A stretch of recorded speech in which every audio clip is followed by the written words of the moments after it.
one of the things that I realized that I didn't know, that no one ever told me or that I didn't hear, was that like leaders still fail.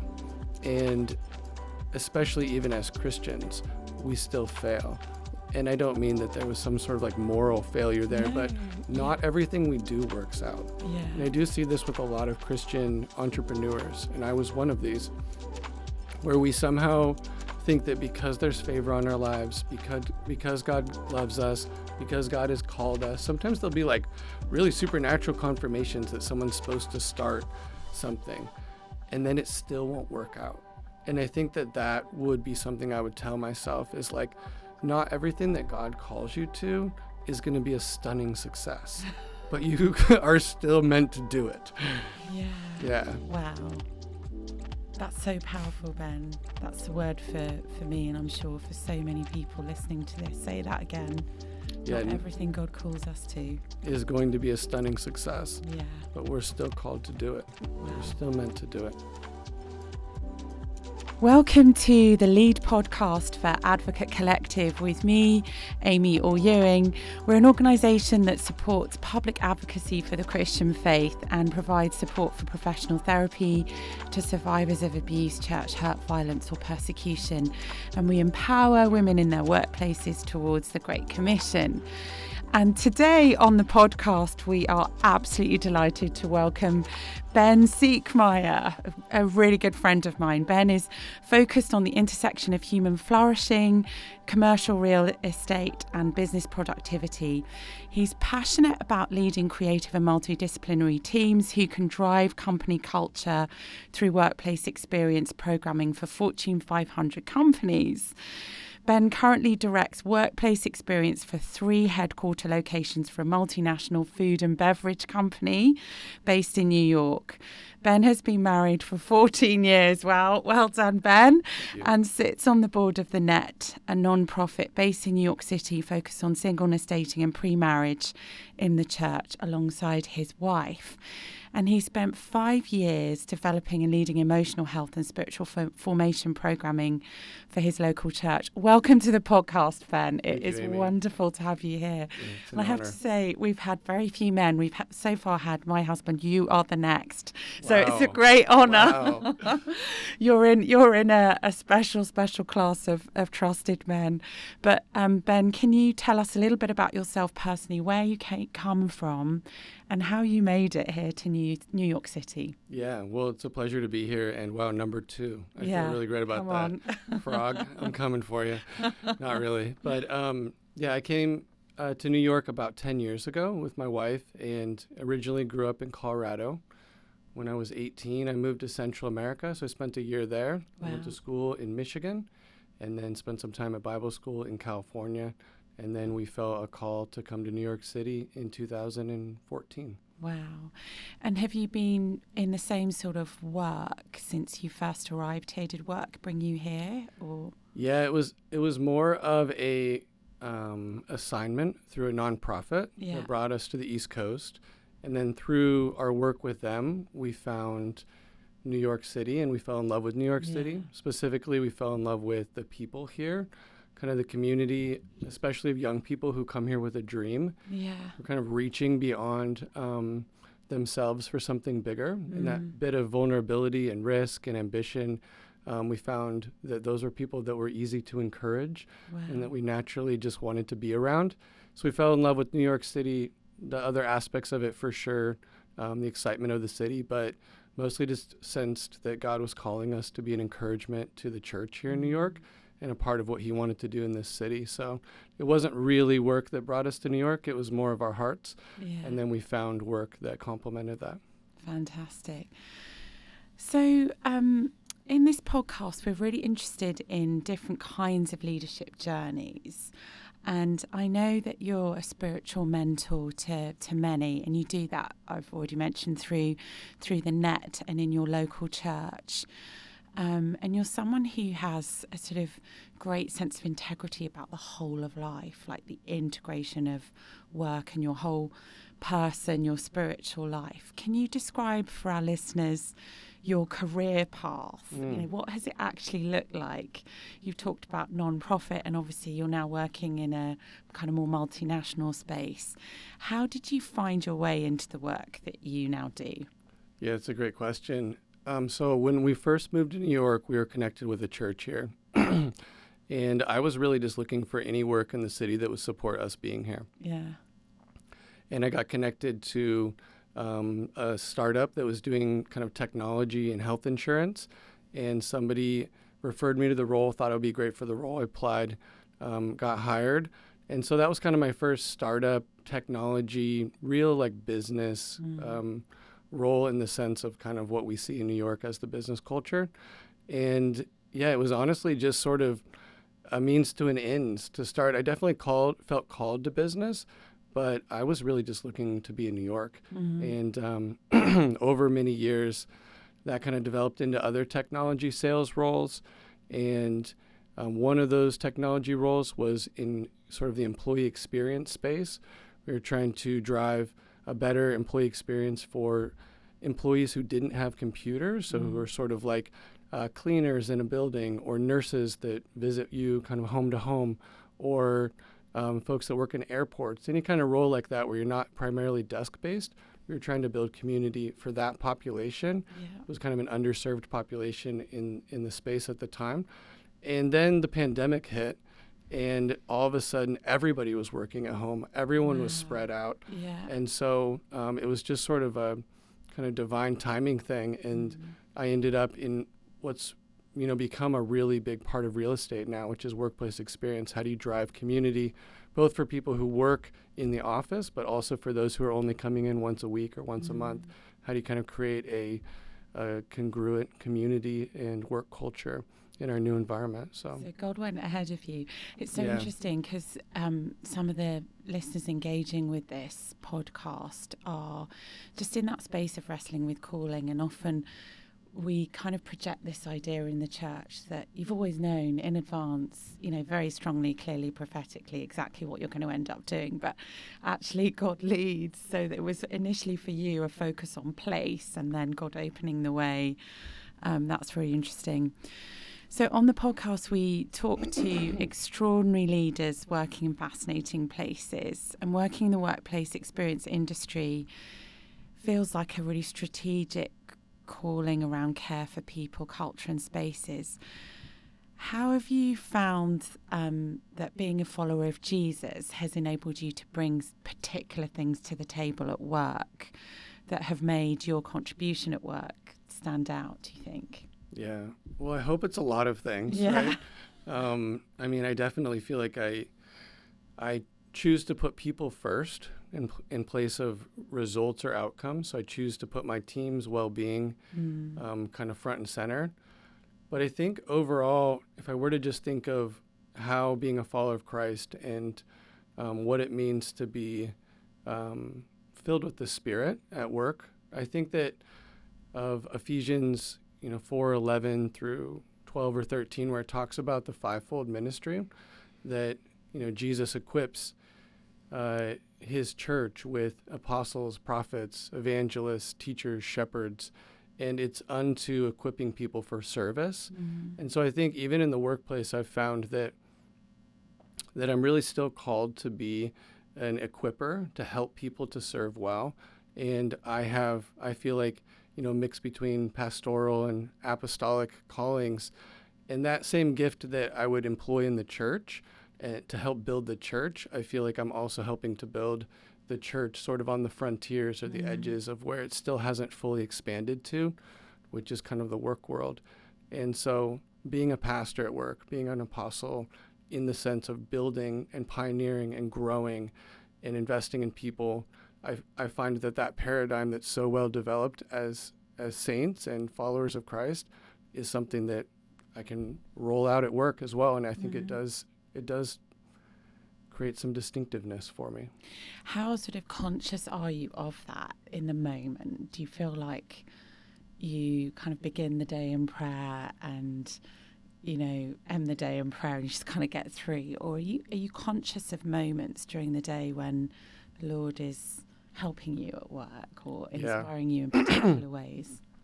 There's definitely a lot of moments that feel so mundane, right? Yeah. In the work world, where you're just like, gosh, I'm responding to another like 50 emails, half of which are just like, you know, meeting invites that I'm just deleting or something. It feels like AI hasn't quite caught up to where it needs to yet for me, but I'm just kidding. But totally, there's other moments that, and I think everybody has that, the dull moments, but then the moments where God shows up are so meaningful. For me, a lot of times that looks like either having the right word of encouragement for someone on my team or God using me to come through. I remember I had a team member who he was kind of in a position where he needed more income. Otherwise, he was going to need to look for a new job. And he was amazing at what he was doing. And it was just sort of a perfect confluence of factors within the company that a promotion opportunity opened up, and I was able to connect him with it and advocate for him and see him kind of get that income jump that he needed to support an expanding family at home. And so stuff like that's incredibly meaningful to me. I also find moments where I'll be in a meeting, and whenever I'm in a meeting, I try to invite the Holy Spirit, especially if it's like a client-facing meeting or there's something challenging, you know, that we're trying to navigate. I always remember to invite the Holy Spirit and try to be dependent on God for the words and for the outcome, and not on just my own ideas or slide deck that I probably meticulously prepared. But I think those moments where God does come through with a solution, and it's always collaborative. You never carry the entire solution. It's always collaborative, and you're working with people who aren't necessarily followers of Christ, but God uses us all together to come up with solutions that, you know, ultimately help people and make the work world better, help the company to prosper. So I think that that's exciting, just to be used by God at work. That's wonderful. So to get where you have professionally, there must have been hurdles as well and challenges in the way. What are some of the more difficult things you've faced in your career, and how have you kind of faced them, I guess? And have there been moments where the Lord has helped you with those challenges? Well, I'm grateful we booked like 3 hours for this part. Yeah, exactly. We can stay on this question. We'll be here forever. You know, life in New York and work is not easy at all. And yeah, I don't know how I wouldn't be here without God. I wouldn't have gotten through so much without my faith and without community. Yeah, I can think of one particular situation. It was the second job I had in New York where I was doing an outbound sales job. And I felt like, you know, in the story of Joseph when he had this great gig for Potiphar's house and then he ends up in jail. Yeah. And then he's like helping to manage the prison. And I'm sure he did a great job, but I have a feeling that he hated it. Yeah. And I was just like dying. And I remember like going on my like, you know, bathroom break or so and just kind of getting away from the phones and just being like, this is really awful and really hard. But not having any other solution, needing the income, not having, you know, been in the role long enough to even be looking for other roles. So just felt like super discouraged. Yeah. And then about 9 months into that job, somebody from our church community approached me and said, my company has a startup incubator as a part of it, and there's this Australian guy who's looking for someone to help him start a company here in New York, and I think you'd be a perfect fit for it. And to be honest, I was so beaten down by my job. I had lost like confidence in my ability to even do something creative or even enjoyable in work. I just sort of gotten into this rut emotionally. And she helped me to like not only get connected for this interview, but she helped me to rewrite my resume and really like encourage me and build my confidence of like, no, I've heard this guy talk about what he needs. You have what he needs. And it was just this sort of moment where, and I think everyone has this in New York, where jobs just sort of like take the life out of you. And someone like not only connected me with a job that was way more life-giving, but was able to like encourage me through, whatever had happened in my soul for 9 months of calling people and trying to make deals. Yeah. Oh my goodness. Gosh, that makes you realize the power of that person doing that, because they so could easily have not bothered. Yeah. But actually stepping out to do that, that's so wonderful. Sometimes women in the church, I know that you're married to the wonderful Ale, who is my board chair. Yes. And a fabulous woman, and she has just a real heart for women in the church, and so I know by extension you do too. And again, in this podcast, we're trying to encourage Christian women to envision calling as more than just, and when I say just church work, obviously church work is great, but it's broader than that. Like, there's all sorts of things God can call you into.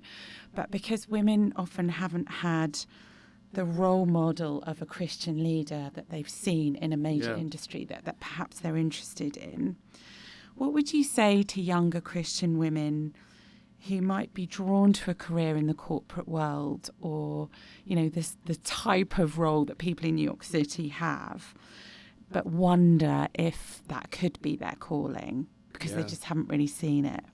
Amy, are you looking for a job in the corporate world? No, not me personally. You'll be great. No, it's a really good question. No, I'm talking about much younger people, Ben. All right, I'll try to imagine. No, I'm just thinking of like all the people in our community, and there are so many in our church community who either have bridged from not working in a corporate space or who are now in a corporate space, and the journey isn't always easy, right? I know even for myself, neither of my parents was like in business. My dad was a high school teacher. My mom was a stay-at-home mom and also a counselor later on. So I didn't necessarily even have that in my own parents to sort of, my dad wasn't like a corporate guy or something, and I just knew sort of how it worked. And I can't imagine too, for potentially a young lady whose mom wasn't, maybe was working at home, or it just could feel even bigger hurdle. And so it is a journey to, I think, sometimes to believe that you could be a person who could do the type of thing that you feel called to. I think sometimes that's harder than the skills, is just getting over the mental, psychological sort of intimidation, I think, that comes. But yeah, I would say that for anyone who's kind of thinking about what they want to do with their career, what I would say about working in the corporate space is that it's a mission field. Yeah. It's not, I mean, in some ways, some companies are like unreached people groups, right? Yeah. And so I think that you need a combination of feeling called to be sort of an evangelist and be an ambassador of Christ in an unreached people group type space. But then you also have to enjoy sort of the game of it all, right? And the actual work. You have to want to be really good at whatever, specialty you might have. I think you do need a bit of like a drive for, because you're going to be navigating difficult people and, like we talked about, hard jobs in order to get to sort of that place where you're doing a higher percentage of what you love each day than the admin parts. So I would just say that we really do need women increasingly in roles of leadership, and women really are incredibly well designed for being a person in a sort of secular space that represents God well. I think, not to stereotype, but women bring their whole selves to work better sometimes and are more relational and more open. I think guys, we get a little bit more stuck on like the ambition part of it, and potentially even like we get caught up in a fear of failure, where I do see a lot of women coworkers who are just able to be relational and be themselves. And I think that's like 90% of what it means to be successful. It makes a huge difference. That's fascinating. Thank you, Ben. Could you also share something about the power of mentoring men? I know this is something that you do very generously all the time in the city. Did you have good mentors yourself? And are you kind of drawing from what others poured into you. And either way, whether you did or didn't, what do you think makes a mentoring relationship fruitful? Yeah. So I recently watched a movie that you'll kind of laugh at. It's the prequel to Lion King. Okay. So it's called Mufasa. Yeah, I haven't seen it yet. Yeah. It's so it's the story of Mufasa, who is Simba's dad. Yeah. And it's actually the story of Mufasa and Scar. Did you cry? I didn't this time, but maybe a little bit. But I definitely cried. One tiny little tear squeezed out. Yeah, honestly, it's like not a 10 out of 10 movie, but it has some good like points. It's a prequel, Yeah, got it. And but there was this kind of a moment where it was showing Scar, which you remember is like the mean uncle, and Mufasa as little lion cubs, and basically Mufasa's running this race against him, and in the back of his head he has his dad's voice saying, "You're the fastest cub that ever lived," and it was just this like enormous sort of affirmation of him. Whereas you learn in this movie that Scar has this like really kind of awful dad who doesn't have a lot of integrity and who sort of only loves him for what Scar is going to do for him, which is extend his sort of legacy. So there's a lot of pressure on him to not fail, right? Whereas Simba just feels like, I'm loved no matter what. Yeah. And I think that's lovely. To a certain degree, like our role as mentors is just to offer that like blessing of a father to people, especially, and I don't think I'm like the most amazing mentor to young men, but what I do try to do is offer that blessing of a father, because I do think some of our success correlates to the degree to which we've received a blessing from the Father, Father God, but also from father figures. It really is like the motor that drives us in a healthy way.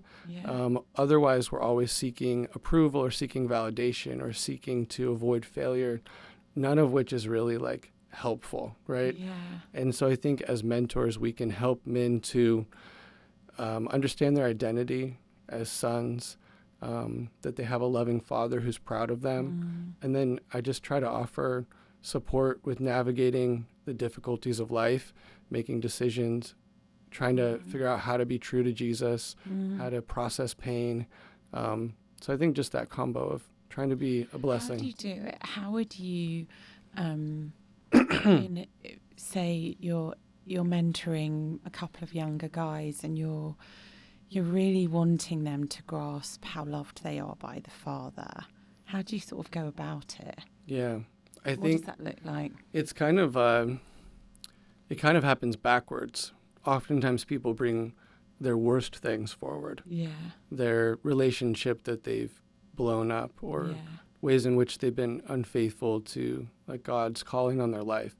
That's sort of what comes to the surface first. And I think the first step to being like a good mentor is just loving people where they're at. Being safe, exactly. Letting people share whatever's actually happening in their lives, unfiltered. And so, being safe. And then from there, it's really just offering that backbone that says, okay, all of this stuff happened. This doesn't change who you are, and doesn't change what you're called to. And just helping them to navigate what went wrong. How did you get to this place, and how can we help you to heal anything that might have been a weakened foundation in your life?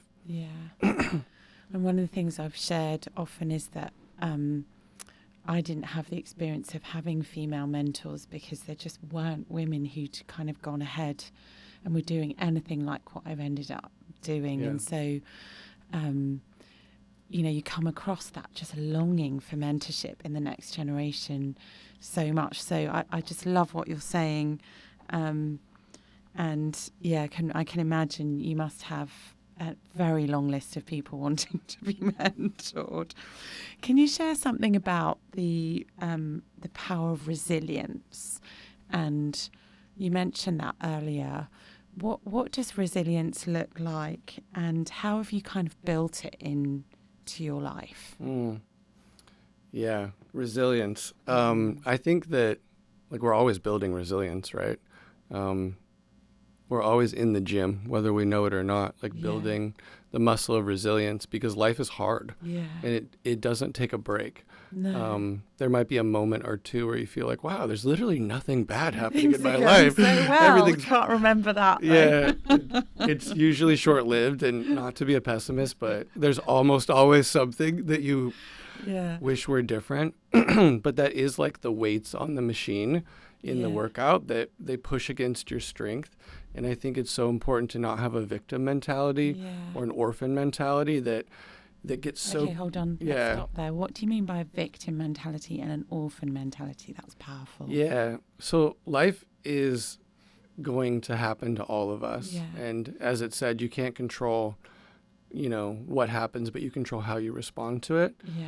And so one of the worst things you can do is respond to hardship with a why me, or come to assumption that God's doing this because he's upset at me, and turn it inward, because there's so much just like soul crushing energy in that versus when you really see the opportunity to grow resilience in everything that's happening. And I can assure you that if something bad is happening in your life, it's not because God is upset at you or because he has sort of chosen for you to suffer.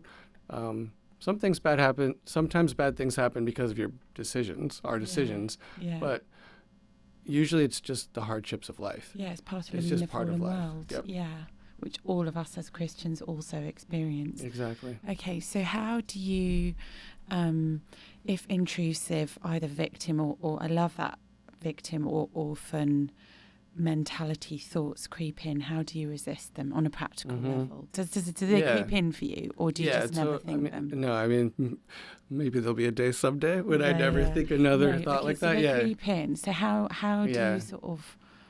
Yeah, I felt like some of the practical... I felt like the Lord said to me recently, you can be frustrated, which means there might be some incorporation of why me type thinking. Yeah. You can be frustrated, but do it before me. Like bring it to me. That's lovely. Because I think the so it's not don't feel the feelings. Right. Yeah. It's really bring it to God. And by bring it to God, I do mean bring it to a loving Father who's not upset at you. And one of the other things I've learned about Jesus that is so like pivotal to all of this is understanding that Jesus weeps with you. So you're not bringing it to an unloving Father, and you're also not bringing it to an unmovable Jesus who's not affected by what you're experiencing. I had this encounter with God recently where I saw like Jesus weeping on the ground over the situation that I was dealing with, and him just saying like, basically just this sense that like he is more affected by it than I am. Wow. So you're so far from abandoned. Yeah. You're actually not even as far down the road of grief and lament and intercession as he is. Wow. So you have like a bit further to go towards like fully experiencing God's kindness and partnership in your breakthrough, So when you talked about expressing it to God, I love how in the scriptures, in fact, I talk about it in my book on suffering, how the worst things we could say about or to God are in the Bible. Like, I don't believe in you. You only give good things to bad people. Yeah. Where the hell are you? Right. All the things. Yeah. You're doing this to hurt me and destroy me. Yeah. Out loud. How would you sort of express those feelings in a healthy way to God? Do you like verbalize it in your mind or out loud? Do you do it on a walk? Do you what's the space for that for you? Yeah, recently it's actually just been like in the morning routine, oftentimes just like during a shower. Yeah. I mean, sometimes I will like get on my knees in the shower and just sort of like say the feelings, right? And I do think you're right. There's so much validation even for yourself in saying the feelings, right? Yeah. And I think you're right. Sometimes it does sound quite explicit, right? I hate this situation. I hate what's happening here. But you have to say it. it's not that it's not there, even if you No. don't say it. So say it before the Lord. It goes back to that idea of it's not so much what you're feeling, but are you saying it like in a way that's sort of where you're hiding it from God, or where you're actually just being honest with him? Yeah. And that can make or break your experience. I think that's so helpful and so practical. Thank you for sharing that. Okay. So I've got two last questions. The last question is, can you give us a sense of how, so back into the questions around work, how Christians can kind of healthily think about work as an outflow of our Christian life, including when our work isn't sort of specifically, for a ministry. Yeah. How do we grow in that area of really connecting our work with kind of kingdom outflow? Yeah.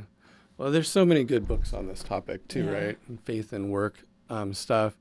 I think for me, it has to do with family.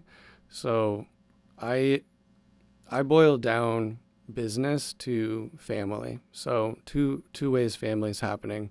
One is that we are just simply providing for our family. So we all sort of need each other to provide for our families. Yeah. It's the funniest thing, right? But we all sort of need to work together to create wealth for our families, right? Very few of us are like solo entrepreneurs who, there's literally no world in which you don't need people except for maybe farming, and then you still need rain and need God, and like, I don't know. You need to sell it. You need to sell your stuff. Like, we're all dependent on each other, and so in order to provide for our families and ourselves, and in that process of needing each other, I feel like the strongest work relationships are where there's some sense of family.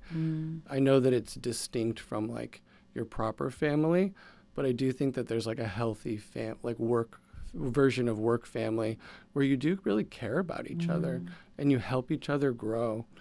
As we all know, we spend more time at work than we do with our significant others, with really anyone else in our lives. So for me, the workplace is a place of discipleship. It's a place where iron sharpening iron, and where I get to lay my life down for people. And all of that is some version of family for me as well, right? Like we're literally loving people at work. And so I think through that we create a family at work, which creates some sense of identity and belonging and community and comfort and relationships. I feel like if you're experiencing that in your own kingdom life at church or with friends, there's absolutely no way that shouldn't flow into your work world. Create that experience at work as well. That's so interesting, because my husband Frog often talks about settling the three core things of people, purpose and place. And actually you've mentioned all of them. So that's people. But place you've talked about as very clearly New York City for you. And then, of course, the different kind of purposes you've talked about. Okay, so here's the last question. So for everyone who comes on the podcast, we ask them this question. So if you think back to the young Ben Siekmeier, let's think about Ben aged 18, 19, or even sort of after college, 20, 21, 22. You think about all the things that you've kind of been through, all the stuff you've learned and the ways you've grown and the amazing things that have happened, the difficult things that have happened. What one thing would you want to say to your younger self? Oh, man, that's a great question. And sorry, it's only one. Yeah. I actually wrote a book of letters that were based on this, which is like, I'm only letting people have one. Yeah. I can't. It's so hard to narrow down, so you can do more than one. I think we should all try to write a book like that. I think it'd be really good. All the lessons. All the things. Well, I can tell you one that I've definitely been thinking about recently that I've realized that I didn't fully understand. Yeah. That tech startup that I mentioned that I worked for, it ended up not being successful.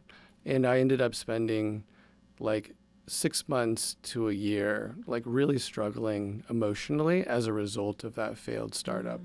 And one of the things that I realized that I didn't know, that no one ever told me or that I didn't hear, was that like leaders still fail. And especially even as Christians, we still fail. And I don't mean that there was some sort of like moral failure there, but not everything we do works out. Yeah. And I do see this with a lot of Christian entrepreneurs, and I was one of these, where we somehow think that because there's favor on our lives, because God loves us, because God has called us, sometimes there'll be like really supernatural confirmations that someone's supposed to start something, and then it still won't work out. And I think that would be something I would tell myself is like, not everything that God calls you to is going to be a stunning success, but you are still meant to do it. Yeah. Yeah. Wow. That's so powerful, Ben. That's the word for me, and I'm sure for so many people listening to this. Say that again. Yeah. Not everything God calls us to is going to be a stunning success. Yeah. But we're still called to do it. Wow. We're still meant to do it. That's awesome. Ben Siekmeier, thank you so much for joining us on the Lead podcast. Thank you so much. Advocate Collective. Honestly, you've been amazing. And I can't thank you enough for coming on, especially that last word I feel is just so powerful. Thank you so much for listening to us and joining us today on the Lead podcast. If you're enjoying the podcast, can I ask you to do us a huge favour of subscribing and maybe even leaving us a 5-star review and following the show. Those small things make a huge difference. Thank you for tuning in, and please do join us next time for the Lead podcast with Advocate Collective.